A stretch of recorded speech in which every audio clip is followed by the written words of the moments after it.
The three things I call the holy trinity of beverages. Cancer. Australians fighting lung and liver cancer will soon be able to access. She completed cancer treatments 2 weeks ago.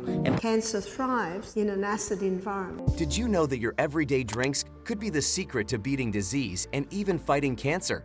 Dr. William Li reveals the surprising health benefits of 3 powerful beverages that could transform your life. From boosting stem cell production to improving heart health, these drinks go beyond just hydration. They can help your body heal and regenerate. Stay tuned to discover what these drinks are and why they might just be the key to a longer, healthier life. Well, look, most of us actually don't think too much about our health when we're going around, as we're younger, growing up, leading careers, et cetera, starting families. But in fact, you think about health when you lose it, right? So that's basically what we see as doctors when we see our patients. They're concerned when they've lost their health.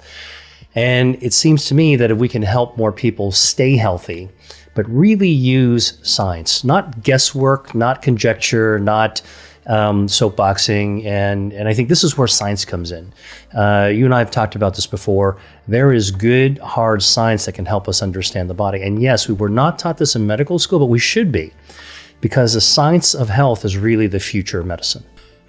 So as a scientist, what's nice about science is that it is truth, and we follow truth wherever it goes. And basically the route that I took is there's a lot of research that leads to the discovery of new drugs by the pharmaceutical biotech industry. Welcome back to the channel. In today's video, we're diving deep into a life-changing topic featuring the groundbreaking work of Dr. William Li. Dr. Li has revolutionized our understanding of how foods and beverages can activate our body's natural defenses, including stem cells that help repair our heart, fight cancer, and ultimately improve our longevity.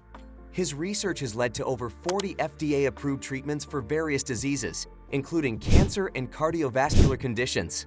Today, we'll be highlighting 3 drinks that Dr. Li frequently discusses in his seminars and books, beverages that do more than quench your thirst.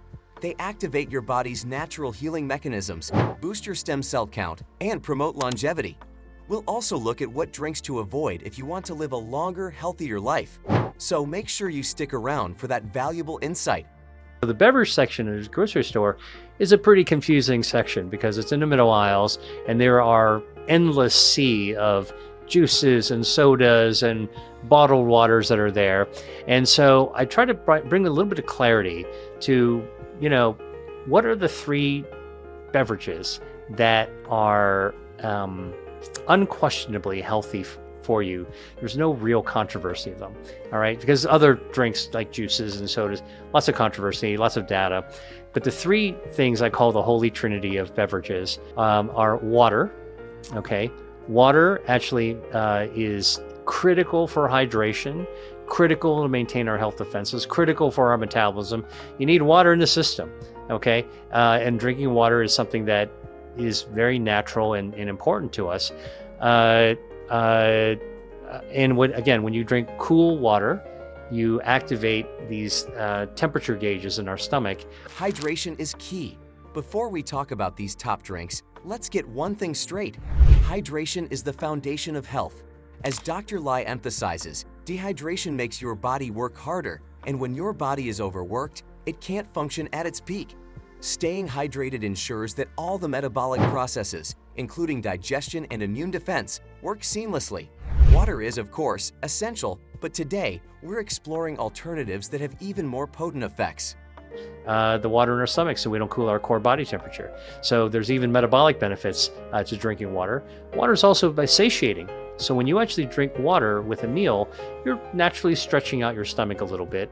And rather than actually having food in there, that water stretch actually basically slows down your appetite, slows down your hunger as well, which also helps to contribute to preventing you from overeating as well. So water is really good for you. There's no, it's a human right to drink water. We have to drink water. It's really great. Footnote to that, and this is actually something that I think really deserves careful research, more careful research is, bottled water, which is so commonly consumed, probably will have microplastics in it. Almost certainly does.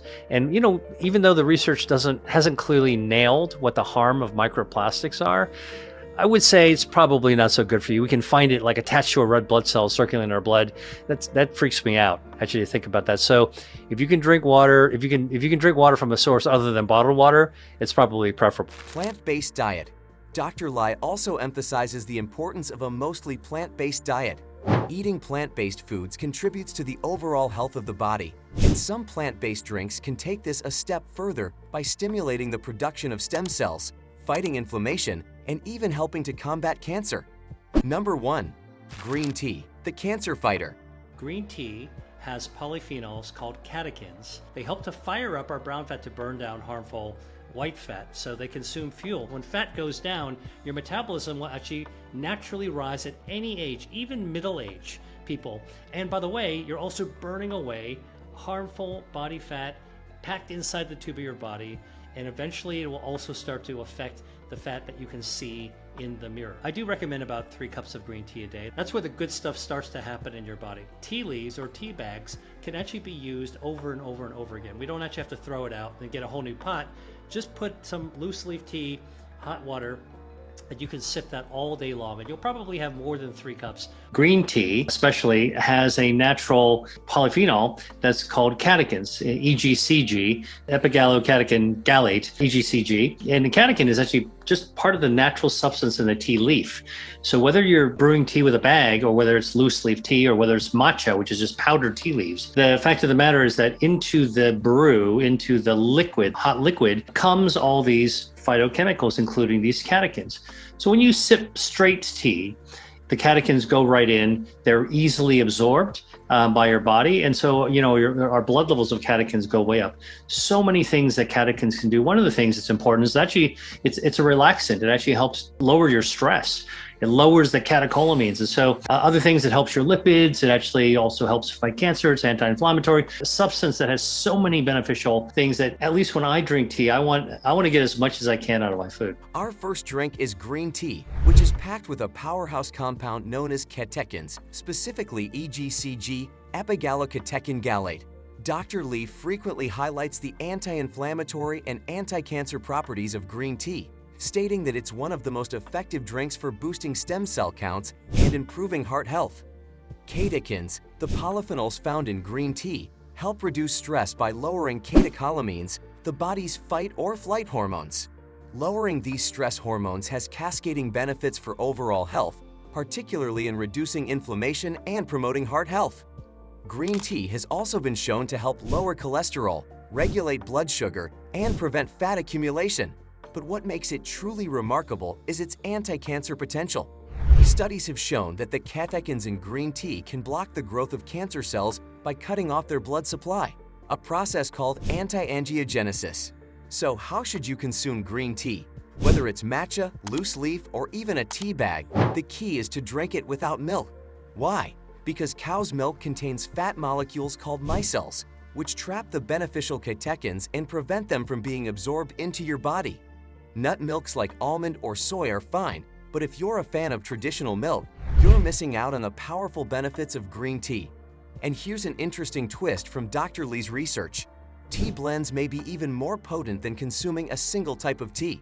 For example, a mix of Chinese jasmine tea and Japanese sencha might have a more powerful health impact than either tea on its own.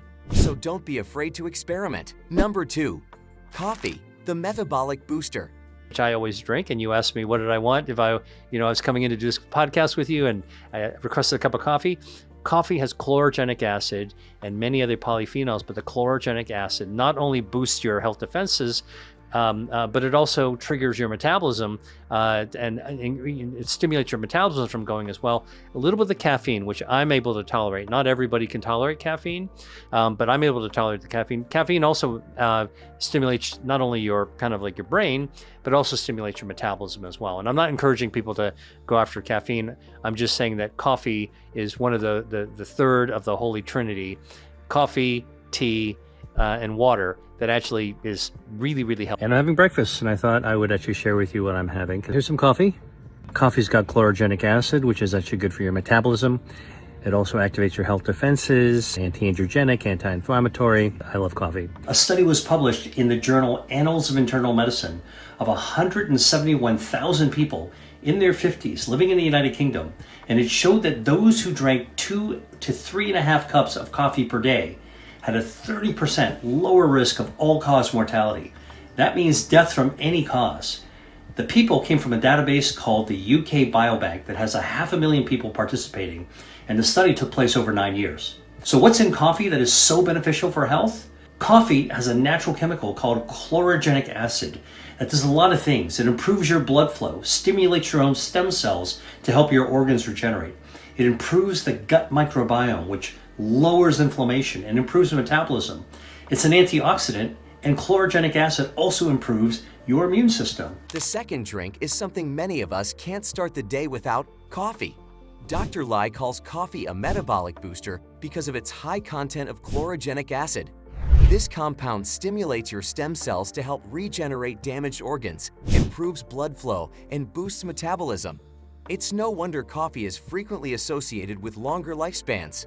A study conducted over 9 years in the UK and published in the journal Annals of Internal Medicine found that people who drank 2 to 3 cups of coffee daily had a 30% lower risk of death from any cause. Imagine that. Something as simple as your daily coffee routine could significantly improve your longevity. Coffee is also great for improving your gut health by fostering a healthy microbiome, reducing inflammation, and strengthening the immune system. Drinking organic coffee is even better, as it has 3 times more chlorogenic acid than conventionally grown coffee beans, which increases its benefits exponentially. So, next time you're sipping your morning brew, remember you're not just waking up your brain, you're also waking up your body's natural defenses. Number 3. Hot chocolate, the stem cell activator. Very importantly, how do we make sense of all the information out there showing that chocolate can actually have dangerous levels of heavy metals?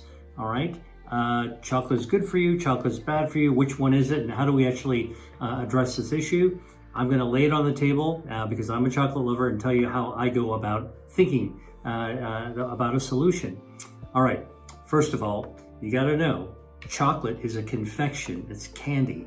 Chocolate is actually made with cacao.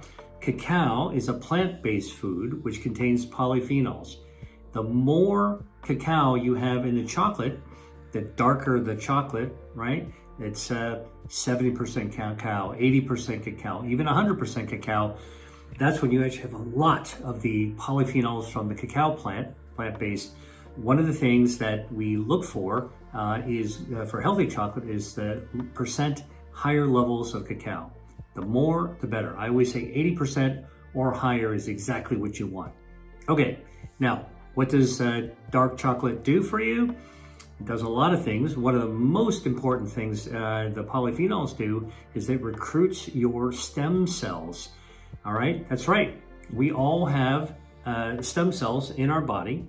They were left over when we were growing in our mom's belly in the womb, and they formed our organs, all right? So when we were actually born, there were extra stem cells left over, about 70 million, all right? And they all got packed away, stored away in our bone marrow. So our bone marrow is the little the spongy stuff in the middle of our bone. If you ever took a chicken bone and broke it in half, you would actually see that brown stuff in the middle. That's bone marrow. That's packed with stem cells. So eating chocolate, the chocolate bioactives called proanthocyanidins actually calls out those stem cells into our bloodstream. It signals to them so they come flying out of our bone marrow like bees coming out of a hive, and they circulate around our blood. And you know what they do?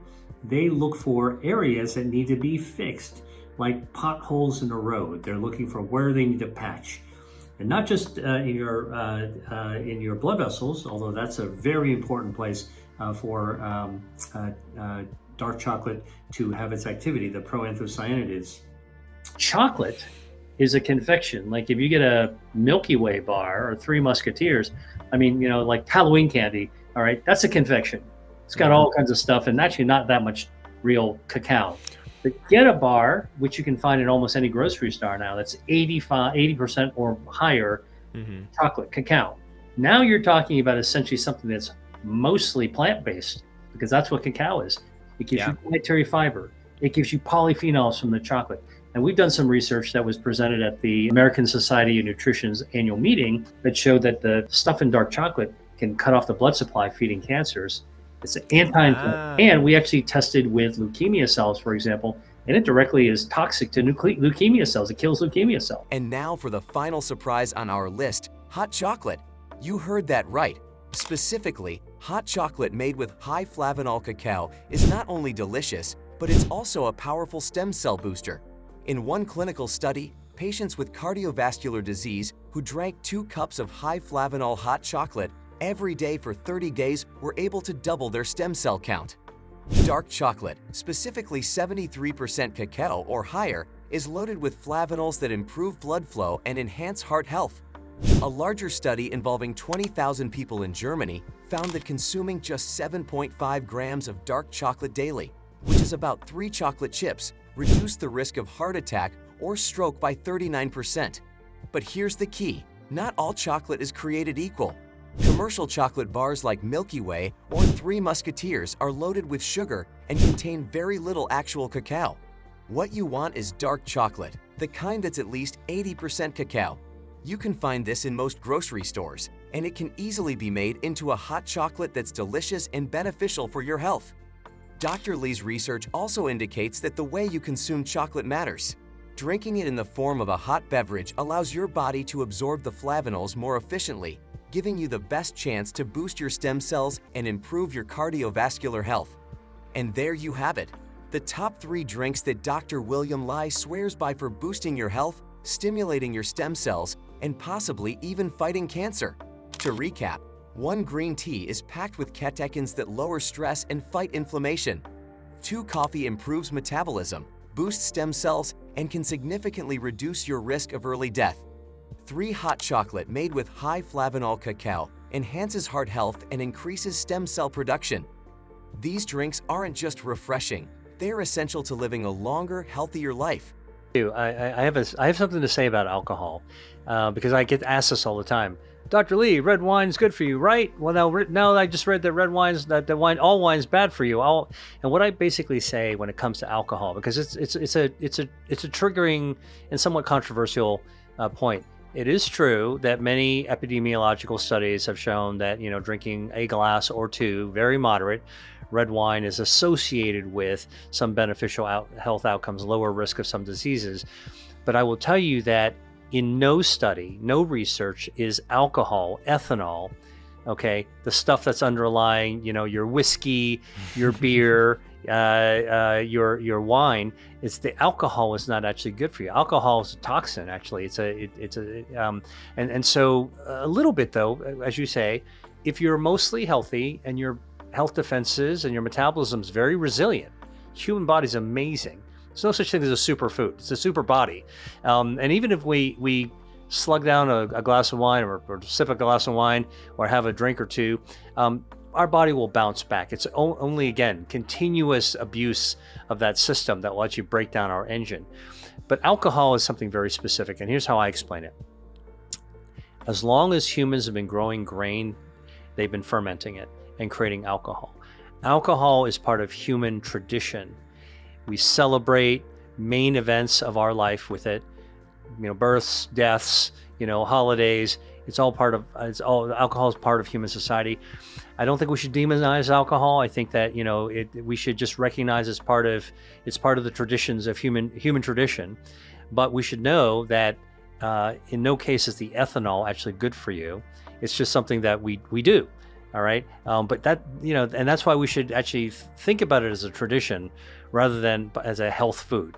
And I think that allows us to actually accommodate it in moderation, in ways that are actually going to be allowable, if that's your preference, to celebrate, a wedding with a glass of champagne.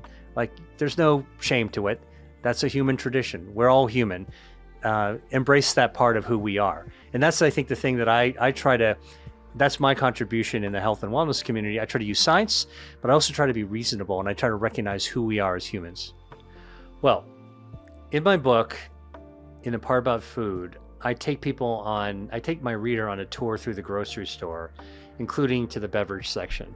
And literally the way I do this is actually I invite you to jump into my shopping cart like you would have when you were a kid in your mom's shopping cart, get pushed through, and I kind of narrate all the things through it. So the beverage section of the grocery store is a pretty confusing section because it's in the middle aisles and there are endless sea of juices and sodas and bottled waters that are there.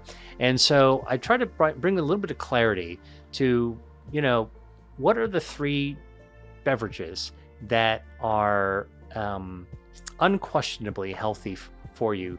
There's no real controversy of them.